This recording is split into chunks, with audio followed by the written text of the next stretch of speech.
Welcome to Donmar TV News Channel. Dinipensahan po ng palasyo ang desisyon ng administrasyon na tumutok sa kontrobersyal na war on drugs sa huling State of the Nation address ni Pangulong Rodrigo Duterte. Ito po ay matapos sabihin ng mga kritiko na nagkulang sa substance ang SONA ng punong ehekutibo dahil imbis na marinig ang plano ng gobyerno sa naging epekto po ng COVID-19 sa ekonomiya ay mas tumutok ito sa drug war. Sinabi ho ni Presidential Spokesman Harry Roque na hindi na nila inaasahan na pupurihin ang oposisyon ng SONA. Binigyan din naman ito na natalakay na ang ilan sa mga programa ng gobyerno sa pre-SONA briefings kung saan ay kasama ho sa mga topics na nabanggit ay ang economic measures at efforts na magpapabilis sa vaccination program. Ipinaliwanag din ni Roque na walang mali sa pagbanggit ng Pangulo sa war on drugs dahil kabilang ito sa kanyang ipinangako sa taong bayan. Hinimok ni Senator Christopher Bongo ang mga kapwa mambabatas na tugunan ang panawagan ni Pangulong Rodrigo Duterte sa kanyang huling State of the Nation address. Ito ay ang pagpasa ng mga batas na magpapalakas pa sa pagtugon ng pamahalaan sa pandemya na dulot ng COVID-19.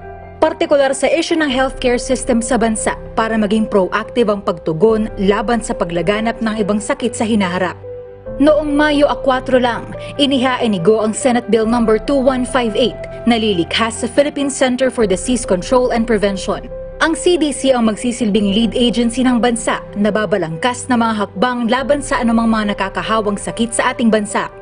Kabilang sa mga tungkulin nito ang makipag-ugnayan sa ibang bansa at international organizations para mapalakas ang ating pagbakas sa mga sakit, mag-imbestiga ng potensyal na kaso ng public health emergency, pagbili ng mga gamot at mga kagamitan, at magpatupad ng regulasyon para maiwasan ang pagkalat ng nakakahawang sakit.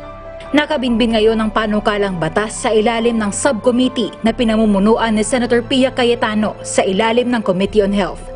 Samantala, isinumite rin ni Go ang Senate Bill No. 2155 para sa pagtatayo ng Virology Science and Technology Institute of the Philippines. Ayon kay Go, dahil sa mga naging karanasan natin sa pandemya, ang lahat ng nasa gobyerno ay dapat maging decisive para mapangalagaan ang kaligtasan at kalusugan ng mga Pilipino. Hindi ho nakakatawa? Hindi nakakatawa. Sa totoo lang. Bakit? Una-una, hindi lang naman sa bansa natin nakakapasok yung mga iba't ibang variant. Kahit sa ibang bansa. So kasalanan ho ng gobyerno nila. Remember, ang higpit nga ng ating quarantine. Galit na nga yung mga OFW eh. Bakit? Galit na sila dahil sobra ang quarantine protocol natin. Inis na nga yung mga yan. Kahit libre na nga yung binibigay yung hotel at pagkain. Pero sobrang higpit ng ating gobyerno. And yet, nakakapasok talaga yan. Itanong mo sa ibang mga bansa kung marunong mag-Google yung mga researcher mo. Ha? Yung mga researcher mo kasi feeling ko hindi marunong mag-Google yan. O hindi yan marunong mag-research. Bakit nga? Hindi ko alam ba't tinawag silang researcher ninyo eh.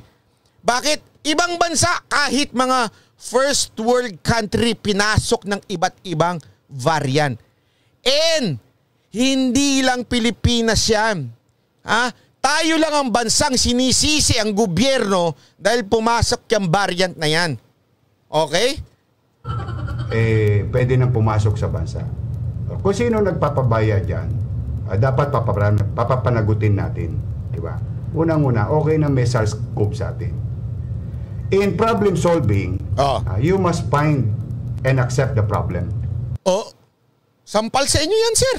Mayor. Bakit? Kayo po, may problema. Hindi nyo tinatanggap.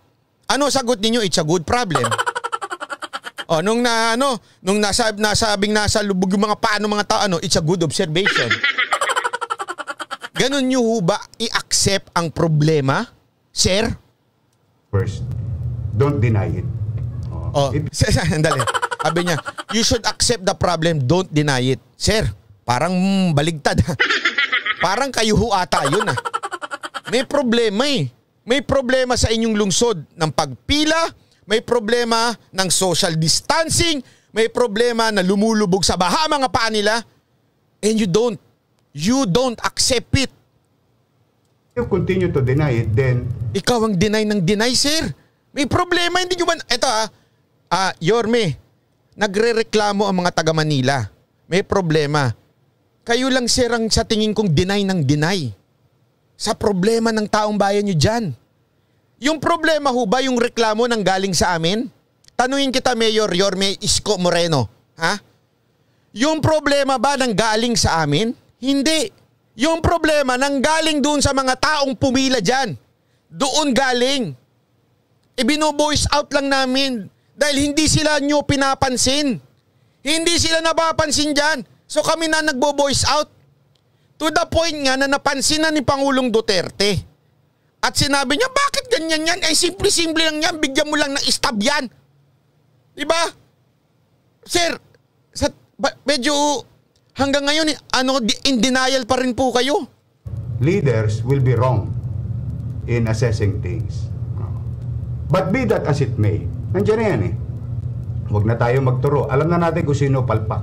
O, sino? Alam na natin kung sino yung mapabaya. O, sino ba? Sino?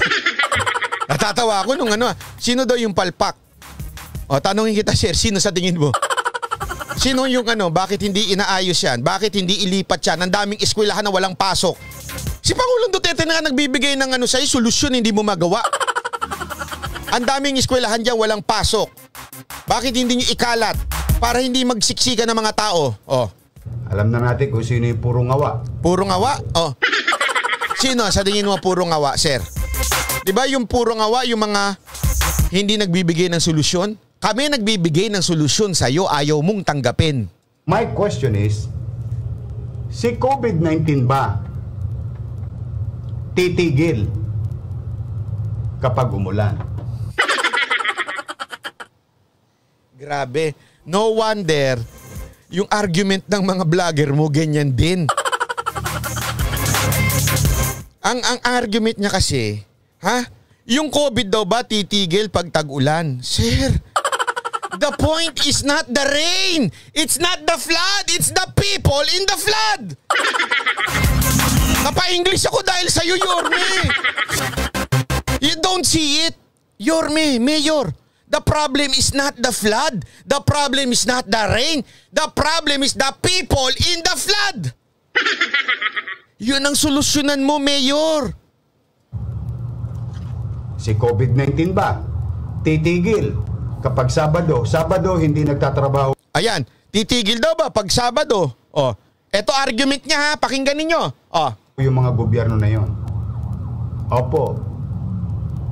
Linggo, titigil. Ito sabi niya. Titigil. Oh. Kapag umulan. Oh. Si COVID-19 ba? Oh. Titigil. Oh. Kapag Sabado hindi nagtatrabaho yung mga gobyerno na yon. Oh. Titigil daw ba pag Sabado? Hindi daw nagtatrabaho ang gobyerno na yon.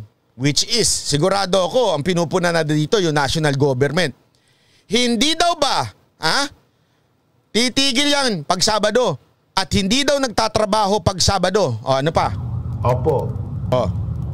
Linggo. Linggo. Titigil ba si COVID-19? Naku, Linggo hindi rin nagtatrabaho yung mga gobyerno na yun. O.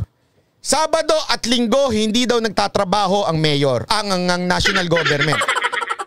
Ang gobyerno hindi daw nagtatrabaho. Okay? Ipapakita ko sa iyo ngayon, Mayor Isko Moreno.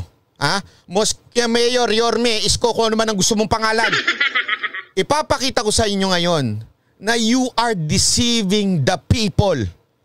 Okay?